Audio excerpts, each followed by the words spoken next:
And some people been wondering where we've been. It don't matter, cause right now it's happening. Same station, new day and time slot. Content forever is flowing, we won't stop. Providing remedies for chemical brain freeze. And teaching reboot, stressing you believe. We're two bald guys and a microphone.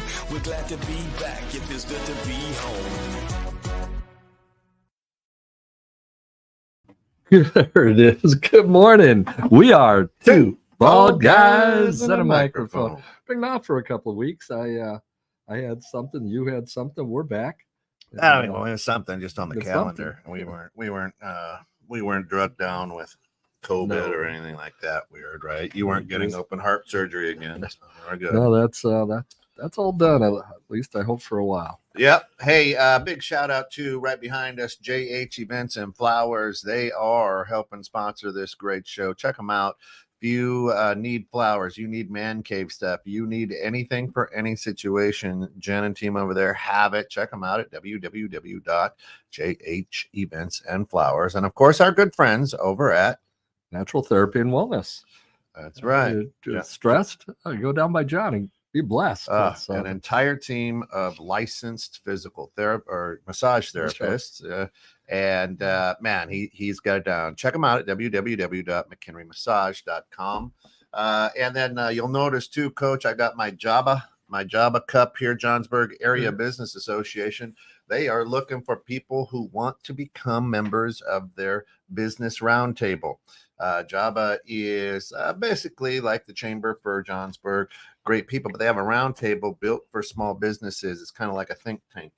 They cover situations, issues that you may be having with your small business. It's other business owners, other great leaders of the community. Definitely, if you want more information, reach out to me or give Donna over at Paradise Financial. I'm a past president of Java. There you go. Many years ago, when I was working out of my home in Johnsburg, I was the president, been a member of Java for a long time. Long time. Of course, there's our good friend Drew. Drew, good morning. Good morning. Go dccs.com. Another great supporter of 216 Creator Studios here. Check them out. If you have a business, they're like the bomb. I don't have the hat to read it, but it's like business something for your business something. They're getting their money's worth here for our advertising with them. Shayna, good morning. How are you, sister? All right, today, how to rewrite or reauthor, I guess, right? How to author. I guess what it says is, what story are you authoring in your own mind? Right. You know, it's easy to do it. And whether we're at a soccer game, a basketball game, out driving, I watch people all the time, and I do it all the time. We all do it. When somebody does something that's not okay with us, we begin writing a story in our head about their life, about who they are, about what kind of person they are. We begin judging them immediately, and we start writing this story about this guy's a jerk. He's probably a serial killer in another life. He's a terrible person when he may just be going to have a new baby at the hospital. We write these stories in our head, and these stories in our head get us in trouble.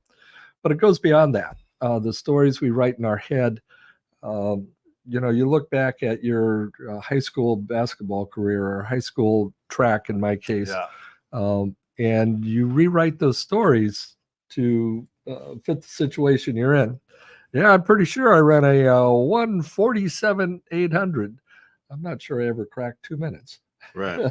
Yeah. But in my head, I wrote this story that allowed me to believe that I was. Well, the good news is just rewriting DCCS. So go DCCS.com, Enterprise Solutions Network. I wrote it now, and I got it. Isn't it amazing how we got to do things? Well, all right. There is. Everybody's got the narrative. We've talked about it a few months ago as well. Or maybe it was Scott and I, whose voice do you hear in your head? That was on the grounds. But how do you, everybody's got it. Right. Everybody's got a story in their mind, um, and the question is, how do you reboot? Right. And as we launch into the reboot process, let's just review what reboot stands for. Yeah, you got it. The R in reboot is Recognize. You got to recognize that you need to reboot. You're running slow, maybe. Yeah. Some of your RAM is taken up. The E is about educate. Once you've recognized that something needs to change, educate yourself on how to make those changes. Educate yourself on who can help you make those changes. But that education piece is critical. No change can be made without understanding how and where, when, the W's and an H, who, what, when, where, why, and how. Right. The B in reboot is about believe. Nothing happens in your life, in anyone's life, until they believe something can happen. Whether you believe in a divine power, whether you believe that most people are idiots, or whether you believe you'll have another drink, you have to believe in something. right. Yeah, absolutely. And the O. The first O is the operating system. The operating system, the brain. I work on a 1955 operating system off Agricultural America in Western Nebraska. And that operating system sometimes get me in trouble because I flow back to there when things get tough. What operating system are you working on? And have you upgraded it? We update our iPhones. Gosh, they seem to be updating every week All now. the time. Our computers, our cars update, right? Are we updating? Are we catching up with the world? The second O is orchestrate. So you have to do it. Nobody else is going to direct anything, right? You've got an incredible orchestra, 300-piece orchestra that can play the music of your life. But if there's nobody up there conducting, it just sounds like a bunch of noise. Amen. Yeah. And T. The T is about testing. Testing to ensure that these changes to make, you've recognized, you've educated, you've believed in it, you've upgraded the operating system, you've made the changes, you've taken over control, but are they working? Are they having the desired outcome you would want? You've got to look back, you've got to test the changes and make sure that they're changes you want to make permanent. Do you have to make a small adjustment, or do you have to cut bait and start over? Yeah. The reboot process is all about getting to that place in life you want to be. When it comes to the stories we write in our head, how can we reboot? Well, Tony Robbins, some of you may have heard of him. He's a pretty good guy, a thought leader. And Tony Robbins always says, change your thoughts, change your life. Mm-hmm. Change your thoughts, change your life, right? How you think and view the world really affects the story that will be told. Okay. So for several years here on 21.6, good listening was always a pro and a con, right? And I loved to be the con. I love to poke the bear. I love to push that envelope. I love to really do that, right? And I did it for years. If somebody had a positive thing to say or whatever, I would say, okay, there's an opposite side to that. So I always took that. And what I found is that I started really being negative and grouchy in my life outside of the role that I played here at the station, right? Now, for the most part, I've always been a very positive individual, optimistic guy, to almost nausea, right? And for those, for those few years, 3 or 4 years, I had to step back and go, oh my gosh, I'm negative everywhere. I'm a dick everywhere, right? Not just on the show, or on the shows. So it's true. I mean, how you think and view the world affects the story that'll be told about your life, right? We're at basketball practice. I'm coaching 6th grade basketball in Johnsburg with my daughter. She's the head coach. It's her decisions. But I've been a head coach for a better share of my 45 years of coaching. Yeah. And the story in my head says I'm the head coach. But the situation I am in, I'm not. Yeah. And I struggle with that sometimes, especially when she's making a decision or doing something that I don't. Yeah. It doesn't fit in my narrative. Yeah. And the other night, I was starting a drill, and she stepped in to interject something into the drill. And it was, in my view, it was wrong. In retrospective, it wasn't. But in my view in the moment, it was wrong. But the narrative in my head said, no, that's wrong. She looked at me and she said, trust me on this, Dad. And I looked back at her and said, that goes both ways. And we started this little conflict. Not enough where the kids could see it, but enough where we knew. And I'm like, why did I say that? Well, the story in my head said, I'm in charge. I've been doing this 45 years. I know, right? I didn't upgrade the operating system to the current situation, and it almost got me in trouble. But I recognized the fact that I was making a mistake here. And we had a conversation about it afterwards, and everything's fine, but it's still at that moment. Good morning, Phil. Glad to have you with us, brother. Listen, yeah, and in kind of prepping for the show, and of course a lot of the stuff that I do on the back side of things is, Tony Robbins says what we tell ourselves is what we believe. Right.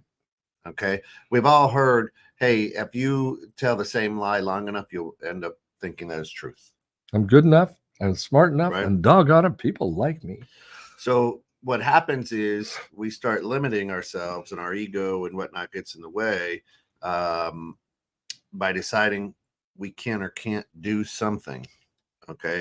There's a lot of times you'll hear entrepreneurs say, I'm unemployable. Okay.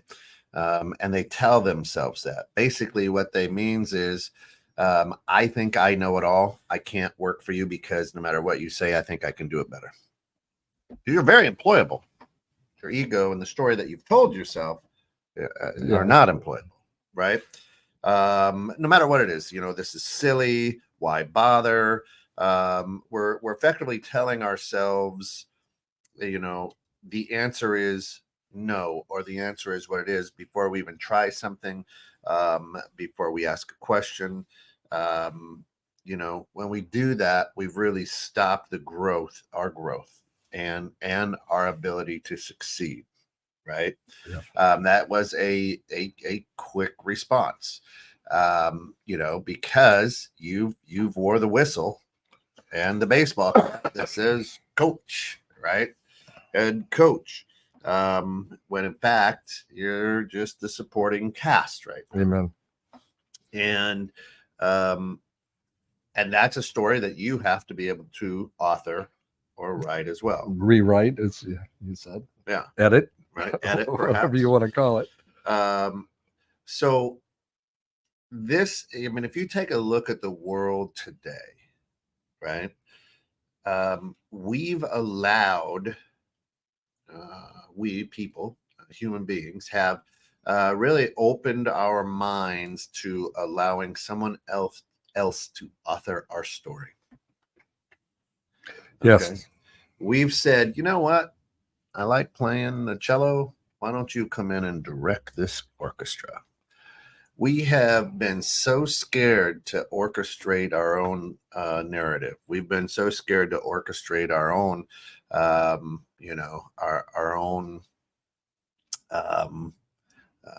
story, that now we feel, and I say we, I mean just human beings, especially Americans, that I need to write yours. I need to orchestrate yours. You can't be who you think you can be. And then you think you can orchestrate mine. You can't think the way that you think or feel the way that you feel. This is wrong.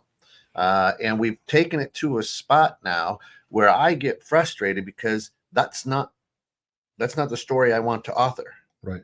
But you're trying to author my story. Well, and I talk about this in all relationships. The equation of relationship is me plus you equals our relationship. Any change in me changes our relationship. If I make a positive change, relationship's going to get better. Any change in you is going to affect the relationship. Same thing. But the problem is the me in every relationship knows what it takes for the relationship to get better, and that's you got to make some changes. That's right. And we spend our time That's right. trying to change the other person in the relationship, Yeah. which makes us a very negative Nelly, which begins to drive the relationship in Yeah. a negative direction.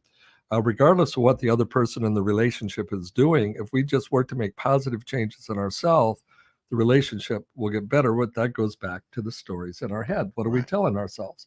Affirmations came along with Norman Vincent Peale, and we, what was it, Stuart Smalley in the show, I'm good enough, I'm smart enough, and doggone it, people like Yep, me. it's a little Saturday Right. And Night if you, Live, yeah. you tell that to yourself long enough, you're going to begin to believe it. Well, you might believe it, but it may not be true. Right.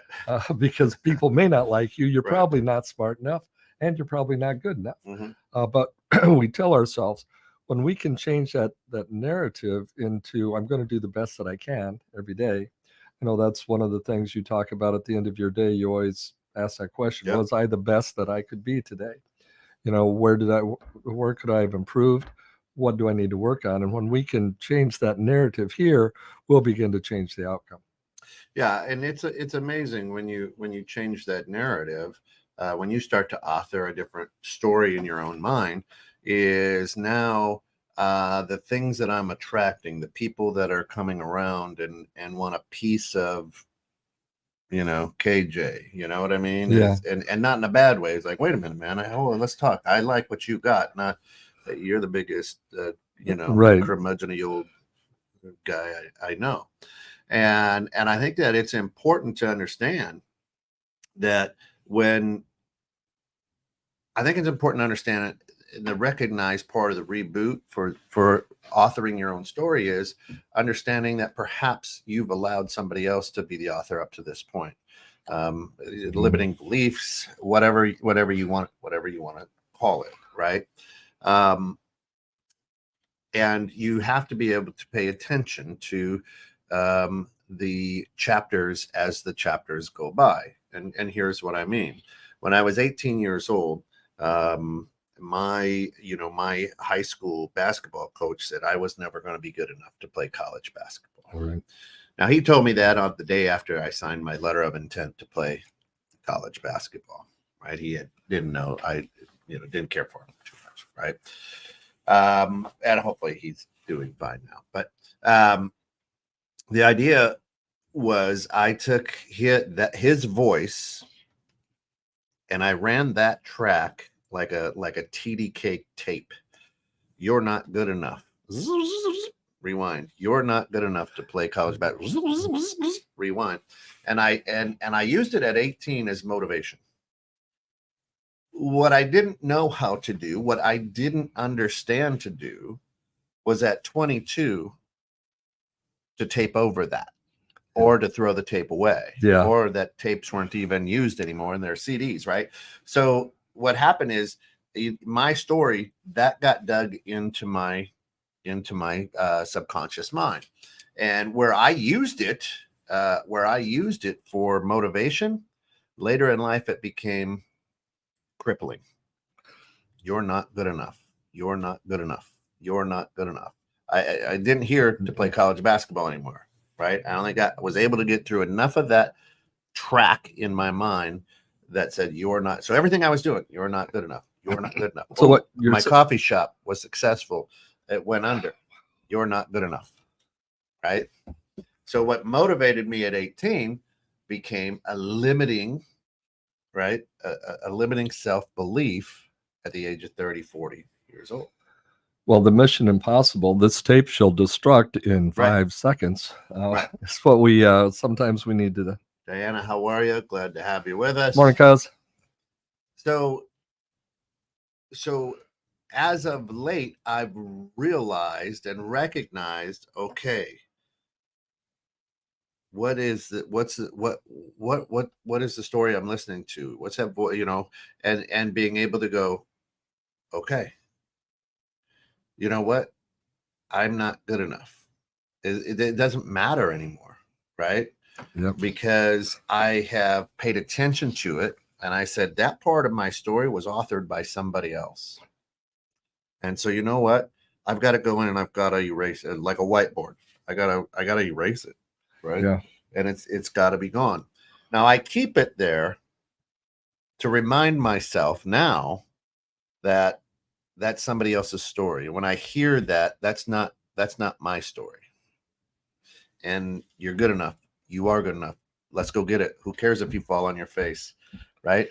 And then you take a look at, if I really truly wasn't good enough, would people want my opinion on anything?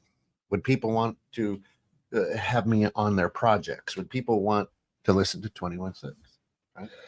There's so much truth Yeah. there, and I'm listening to what you're saying and thinking about some of the almost accomplishments I've had. Yep. One of the things I saw in a quote earlier, I get these quotes come across, is the only place success comes before work is in the dictionary. That's right. But Good bumper sticker. there are times in my life that, in school I could pass without doing a lot of homework, right? I didn't need to do the homework. I just had this ability to retain, and so I didn't do the homework. I didn't have time. Well, that affected me later when I got into college, because the story I was writing in my head was I don't need to do the homework. And 3 incomplete classes later, I realized, oh, okay, I've got to rewrite this. I've got to do the homework. And with the radio station, with what we do here, if we don't do some homework before we come in, and we just come in and babble back and forth, which some of you may think we do anyway, it would not bring across any type of a lesson. We would not be edutainers. We would be, we might be entertaining for some who just like, what's wrong with those guys? But in our brains, in our work, we have to continue working to improve. What have I done to improve myself today? How have I made someone else's life better today? Our God rest his soul, Ron Hostry, whenever you went into a store with him, or whenever you went to a restaurant, was at the checkout or talking with a waitress, whenever you talk to him on the phone, how can I make your day better? Yeah. And for some, that may seem like just a surface thing, but with Ron, it was true. Yeah. Whatever, if you said something to him, how can I make your day better? And you thought about it, I said, well, Ron, you could help me work on editing this story. Sure, send me a copy of it. Let me take a look at it. He was sincere, and we try to do that. Or tell me what made you laugh today. You always say that. Yep. Yeah.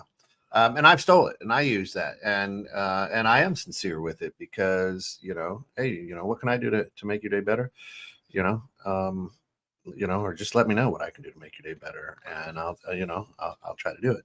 And that's huge. So as we take a look at the brain train, right? As we take a look at brain training,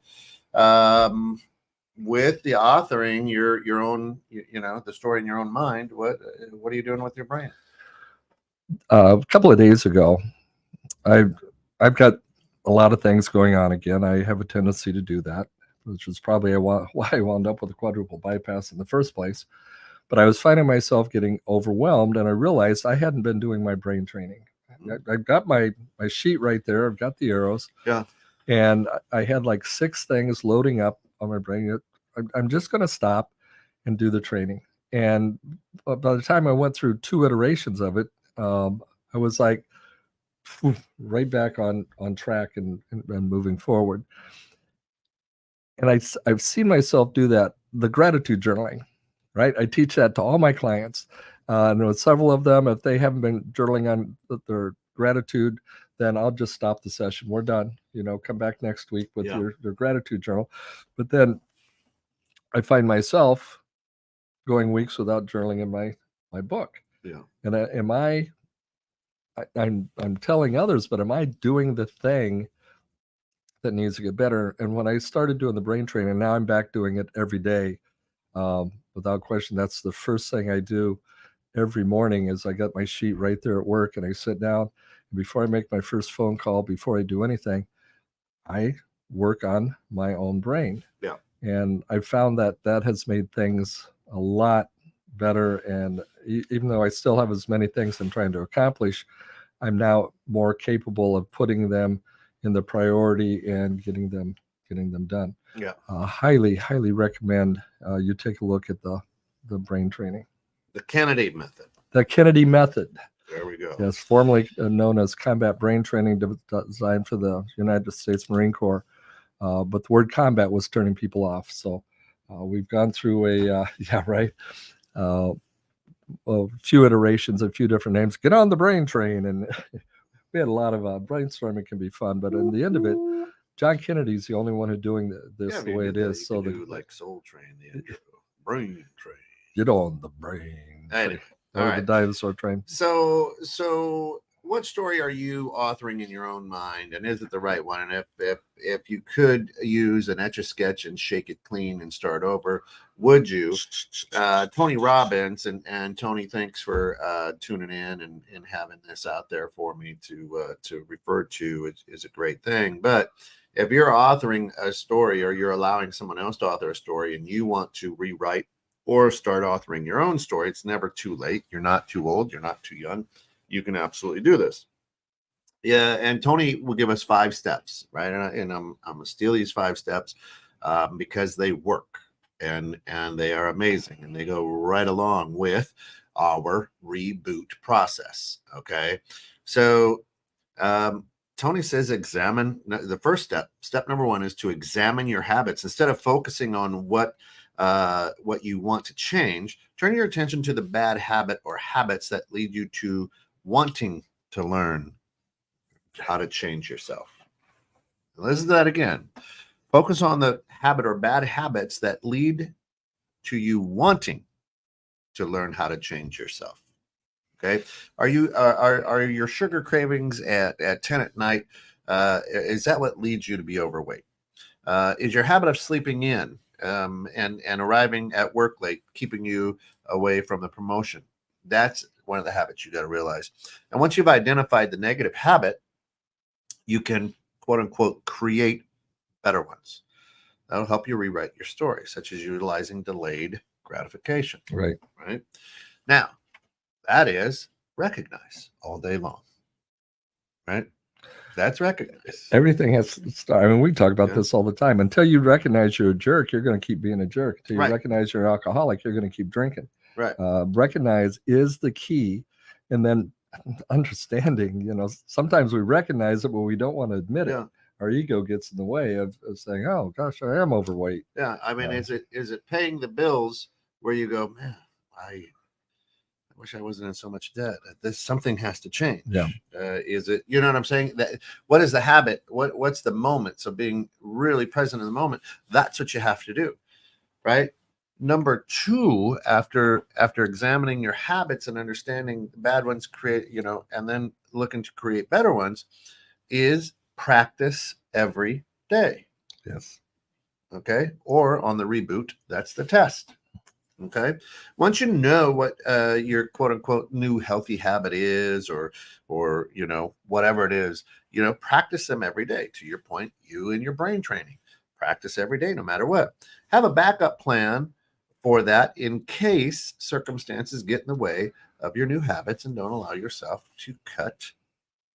Can you talk about that one a little more? The backup plan and how it fits into this. Yep. So right now, if you were to look on my phone, I've got a couple different, what I would call strings or streaks going, right? I have been working Duolingo. It's an app for learning how to speak Spanish, right? I know a little bit, but I wanted to speak better. So I'm at 200 and some odd days of practicing Spanish, learning Spanish, and it's a streak. Now I do that at about 9 or 9:30 at night. Okay.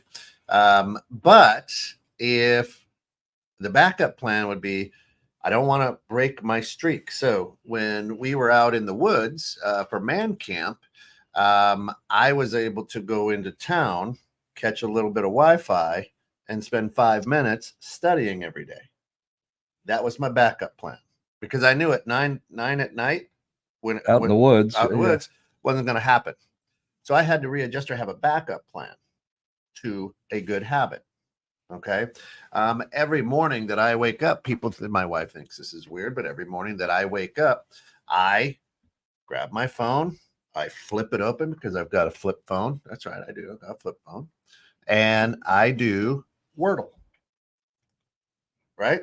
And the 40 some odd days, with the app now, I've been doing it for a while. But the very first thing I do, instead of inflexing my brain with garbage, is I play Wordle. And it's a 5-letter word, and you got to try to guess it. So my brain starts working in a different passion and a different mode. Then, as soon as Wordle's done, I play Connections. Same thing from the New York Times. This is always a tough one and sometimes very frustrating. And that is, you've got a panel of words. You've got to try to connect 5 words that have the same whatever, right? And sometimes I get it, and sometimes I don't. It's just sometimes, like today, there were words for piquancy or something. Piquancy. I don't even know. I've never even heard that word. So I got frustrated. I'm like, well, why would I even know? I don't even know what the word means. Why would I know those words go together? Right. So I failed it. But I start the morning off with my brain actively trying to learn, do something, rather than drooling at an email or drooling at social media, something like that. Now, the backup plan is if I don't do it right away in the morning, because listen, sometimes I'm out early at 6, sometimes you and I are getting together at 6:30 in the morning, headed to, referral groups, things like that. And if I'm rushed a little bit, then I don't have time to do those mind games. So at some point I have to go, okay, I don't want to drop that streak, or I need to take a breath and go, let me play this, or let me do this. Right. So the backup plan is really understanding what it is, what habit you're in. And then saying, if I miss that habit, I've got a backup plan to make sure I don't. Can I give you a small challenge on something? Sure.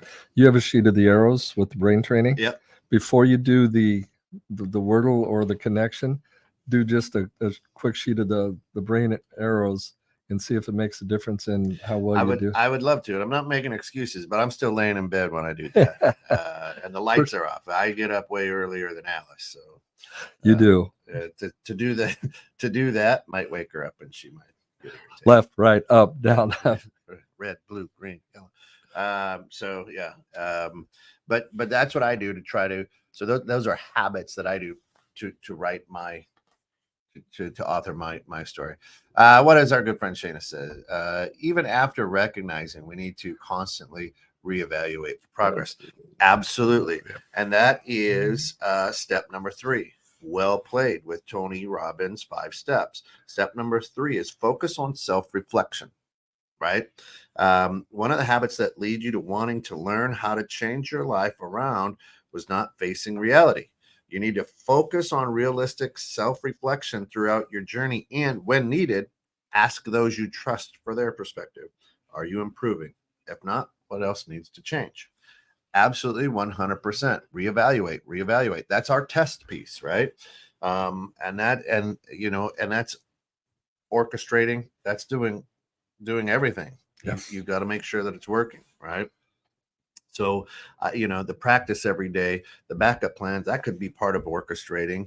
The evaluation could be testing. Let's measure where we at. What does it look like? Right. And constantly. Right. You're right, Shana. It's you have to constantly reevaluate. Is this working? Is this working? Is this working? In almost 50 years of marriage, we have to constantly reevaluate. Where are we at? How are we doing? Are we communicating? Are we taking time for each other? And sometimes that answer isn't the answer we want, and we have to readjust. So, yes, absolutely. So, number 4, the 4th step that Tony talks about. Number 4 is surround yourself with good people. If you want to author your own the story in your own mind, if you want to rewrite it, if you want to change your life and make a positive step, you need to surround yourself with good people. Yep. Define good people. Well, that's in your story, right? Am I around a bunch of good bank robbers? Maybe I'll be a good bank robber.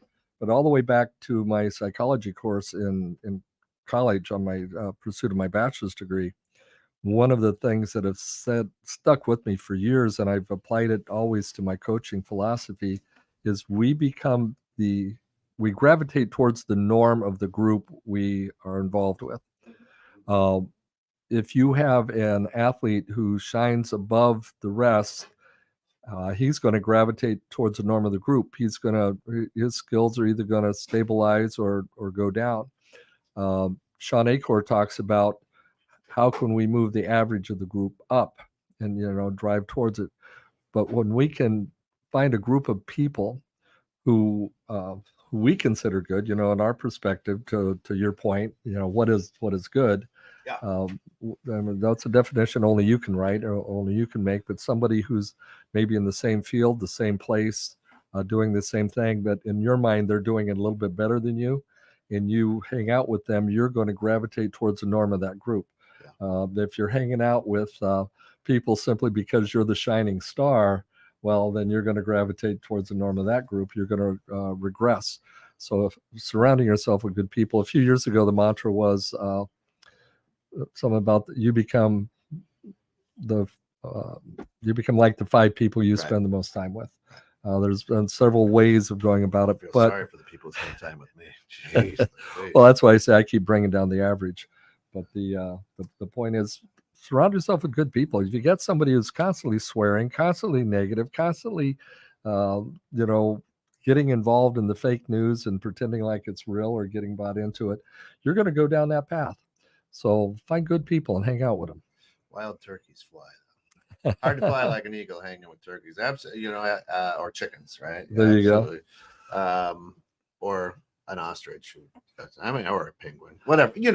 I understand what you're saying. So when you spend quality time with good people who love you, all right. So if you want a definition of good people, someone who loves you, you will develop a natural support system for your new habits, and you're able to rewrite your story in a nourishing environment.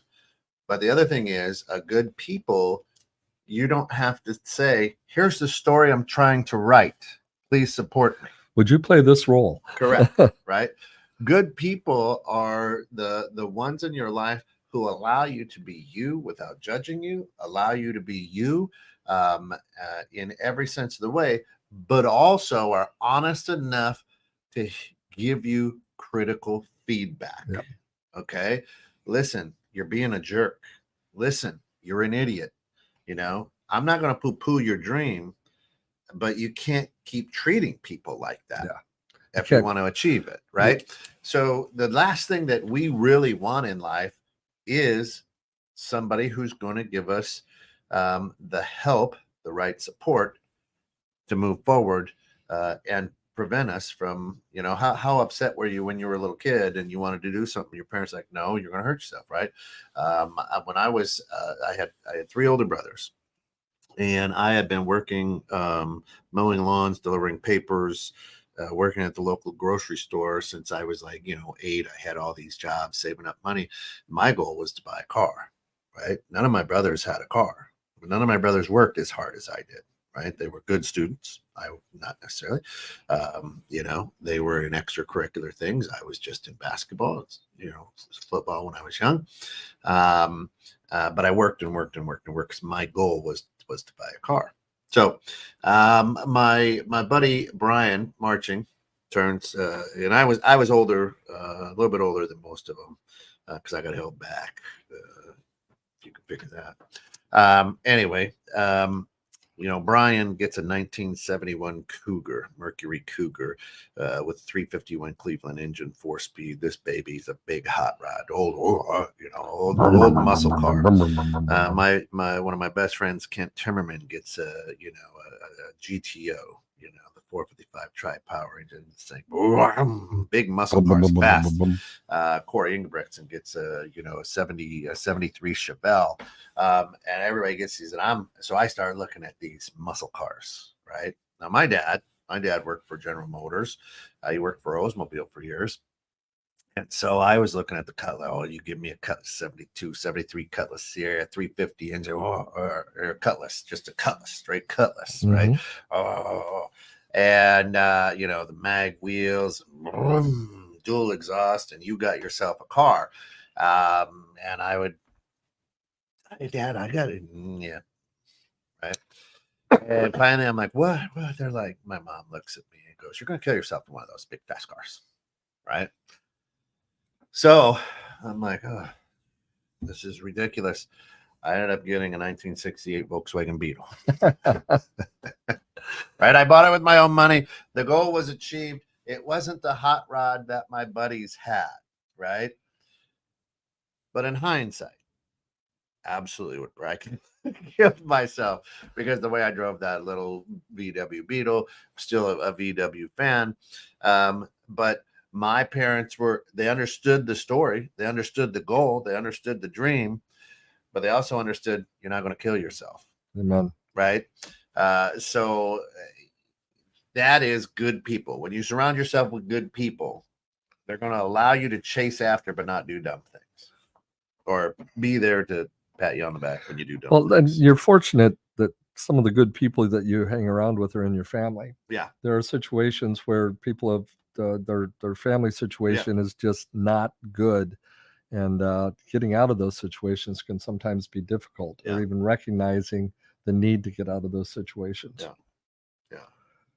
So the fifth, as yep, we're doing okay. The fifth thing that I Tony plead the Robbins fifth. says on how to rewrite or reauthor or author your own story, the story in your mind, is keep taking risks. Here's the problem. I'm going to go sit in my comfy chair. I'm going to smoke my pipe, and I'm going to pen my story. Yeah. Doesn't happen On a that dark way. and stormy night, deep in the woods of the north. Right?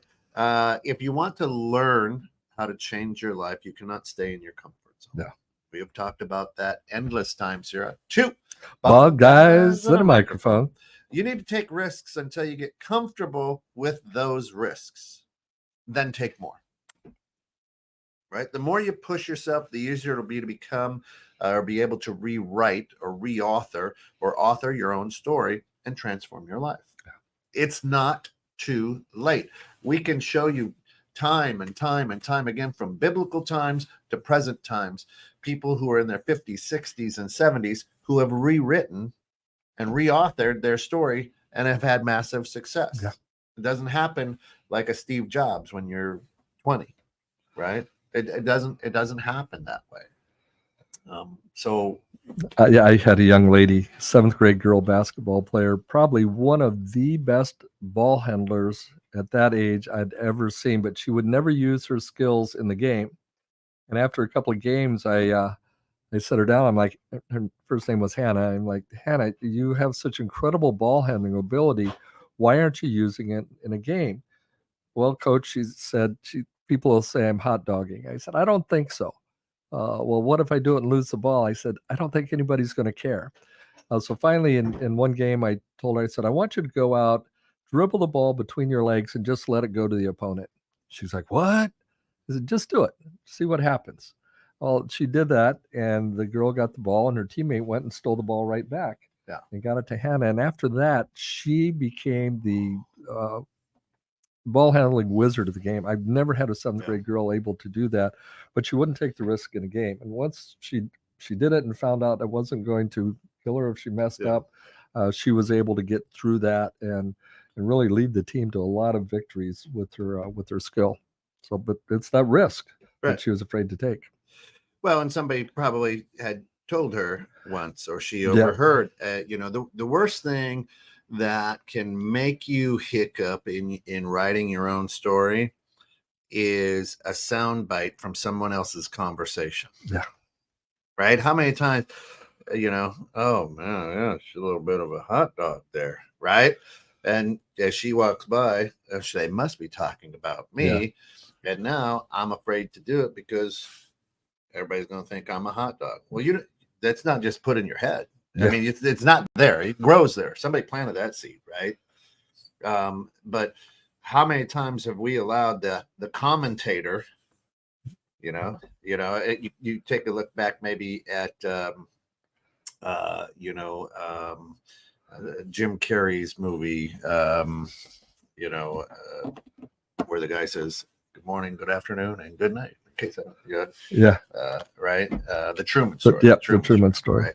Right. And there's a narrator on there, you know, but he's not allowing the narrator to write the story or author the story. The narrator's just there. But so many times in life, as a orchestrator, I turn my back to the music and start paying attention to the reaction of The crowd. audience, the crowd. What a great point. And I can't hear what's being said in the fifth row, but I saw your eyes roll. And it's got to be personal to me. And now I've got a complex.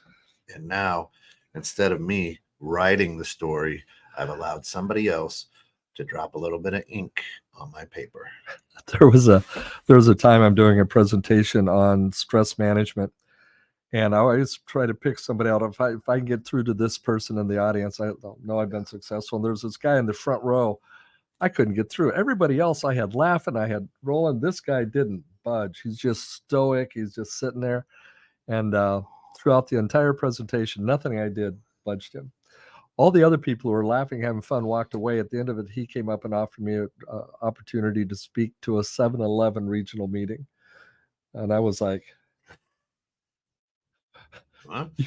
you didn't budge. He's like, oh no, he says, I was absorbing. When I absorb, I don't react. Yeah. And I said, wow. So sometimes we write the story in our head. Yeah. I'm writing the story that this guy hates me, and turned out he was the only one who loved me. Yeah. Everybody else had fun, but So Drew and I, even you and I, we've been with business owners, dreamers, entrepreneurs who get excited.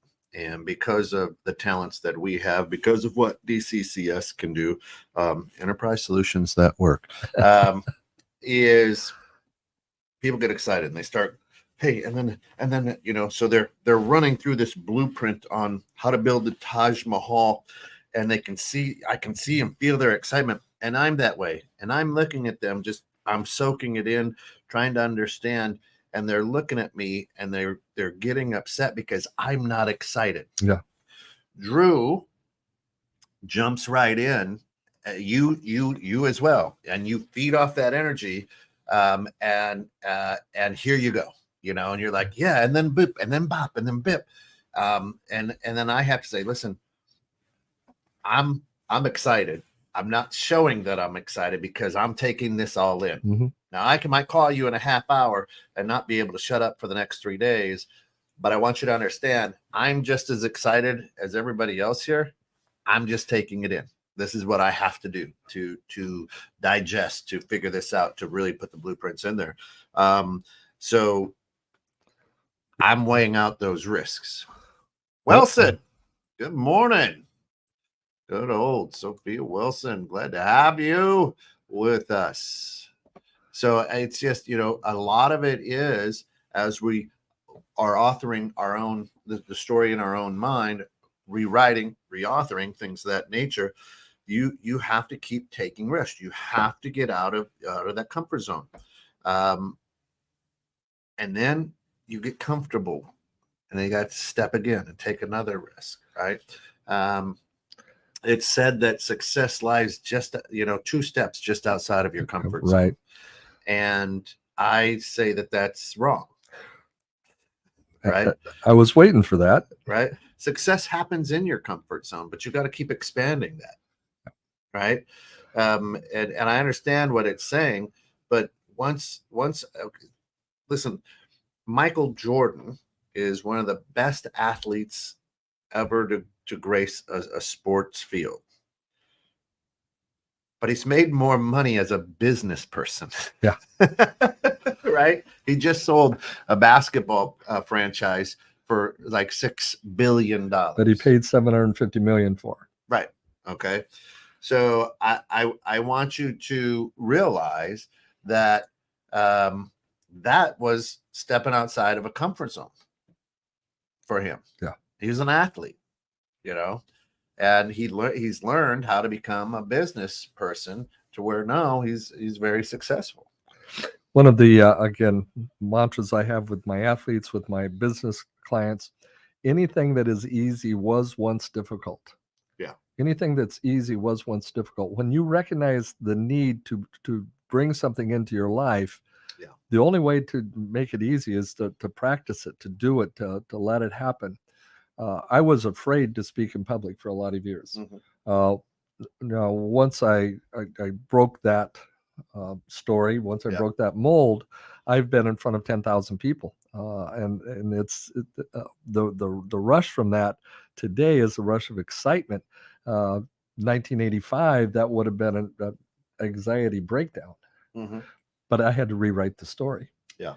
And when we move forward, when we recognize that there's something, if I can get good at that, then that'll make a difference in my life. But you have to practice it. You have to get out there, Yeah. and you have to do it. Every day, you know. So let's recap those 5. That was Yeah. So really the 5, of course, reboot is always a good way, but that's 6. But reboot is always the best way to change or reauthor. This Tony Robbins' 5 steps to rewrite your story or change the narrative is: number 1, examine your habits. Number 2, practice every day. Number 3, focus on self-reflection. Number 4, surround yourself with good people. And number 5, keep taking risks. And the 5 people, the good people we surround ourselves, is you, our listeners, and our supporters. Yeah. J.H. Flowers, McHenry Natural Therapy and Wellness. That's it. Surrounding ourselves with good people. DCCS. Enterprise Solutions Network. Drew Cappuccino. That's it. So listen, as Tony reminds us, right, and we've got a few minutes left here in this episode, but as Tony reminds us, achieving goals by themselves will never make us happy in the long term. Okay, let that sink in for a minute. Achieving goals by themselves will never make us happy in the long term. It's who we become as we overcome the obstacles necessary to achieve our goals that can give us the deepest and most long-lasting sense of fulfillment. That's a quote from Tony Robbins. And again, Tony, thanks for tuning in. And again, thanks for allowing us to go over these as we talk about this. But again, achieving goals by themselves will never make us happy in the long term. It's who we become as we overcome the obstacles necessary to achieve our goals that can give us the deepest and most long-lasting sense of fulfillment. As achievers, we all seek greatness. As humans, we all seek happiness, greatness, whatever your definition of greatness is. But is there something that's holding us back? Right? Is there something that's holding you back from the next level of your success? And you said it earlier in the show. There's somebody else writing the story in your head. Is that coach who told you weren't good enough? Is that English teacher who told you that you weren't, I failed freshman English. I failed a semester of senior English. And yet I published a novel and 4 works and have gone on to become a in some circles, sought after speaker. Yeah. I'd like to go back to that English teacher who told me I was never going to be good enough and show her the work that I've done. Yeah. I think she died a long time ago. She was old. Yeah, but the stories that are in our head, who's the author? Are you writing them, or are you taking information from others and letting them write your story? That's a huge part of it. And thank you, Sophia. I really appreciate that. And again, our story, started back in 2016, and we had no idea that it would blossom into what it is, but we continue to take risks. We continue to have weekly conversations, meetings of the minds. And we've taken it from what's kind of become a hobby, and we're trying to build this into something that's great. Our initial goal was how do we change the world one listener at a time? Exactly. and now this thing is kind of grown into an excellent, cool corporation that are starting to really stretch and do things to where now our mission is to become the world's #1 podcast creation platform. And we're going to do that through training, passion, vision, and honesty. And we want to bring good quality shows to the people, right? Ball guys and a microphone was built for that. And that's what we do. I mean, that's who we are, and that's what we do, right? Or your daily dose of encouragement right here. Going forward, one of the things that we talked about when we first started was we had a lot of great guests on this show. And we're going to look at starting to bring guests back into this show. So if you've got somebody you'd like to hear from, a type of person you'd like to hear, let us know. Because we want to bring in some people who can share. I mean, I look back over the stories that we've heard over the years from Chuck Inman, from John Kennedy, who was on the show back in 2018, and then that's moved forward to where it is today. Casual Pits, and there's some exciting news going on there. You'll hear about that probably as the next few months unfold. But there's still a lot of the relationships we built there and the risks we took are really starting to blossom into an amazing organization. Our LLC is DDOE, Daily Dose of Encouragement, .LLC. Our station is 216 The Net. Our show is two ball guys and a microphone. But how many other shows do we have on the station now? We got about 22 and more coming.